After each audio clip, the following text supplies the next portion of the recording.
COPD patients avoid చేయాల్సిన habits ఏంటి అనేది తెలుసుకుందాం. సిఓపిడి పేషెంట్స్ ఆల్రెడీ కనుక స్మోకింగ్ స్టాప్ చేయకపోతే 100% స్మోకింగ్ స్టాప్ చేయాలండి. స్మోకింగ్ కానీ వేపింగ్ కానీ any form of cigarette or nicotine consumption అనేది స్టాప్ చేయాలి. ఒకటి.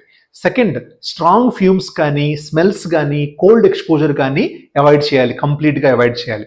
థర్డ్, వాళ్ళు గనక వర్కింగ్ అట్మాస్ఫియర్లో గనక కోల్ ఎక్స్పోజర్ అంటే బొగ్గు కాల్చడం అనేది జరుగుతున్నా కానీ ఆర్ ఏదైనా ఫ్యాక్టరీలో పనిచేస్తున్నా కానీ కన్స్ట్రక్షన్ వర్క్ ఎక్స్పోజర్ ఉన్నా కానీ దాన్ని వీలైనంత వరకు తగ్గించుకోవాలి. ఫోర్త్ వన్ ఏంటంటే మనము చాలాసార్లు ఇది ఇండియాలో మోర్ కామన్ అండి, కట్టెల పొయ్యి మీద పనిచేస్తూ ఉంటారు చాలా మంది చిన్నప్పటి నుంచి కూడా over the period of years. ఆ అవేర్నెస్ మనం క్రియేట్ చేసి కట్టెల పొయ్యి మీద పని చేయకుండా మనం అవాయిడ్ చేయాలి.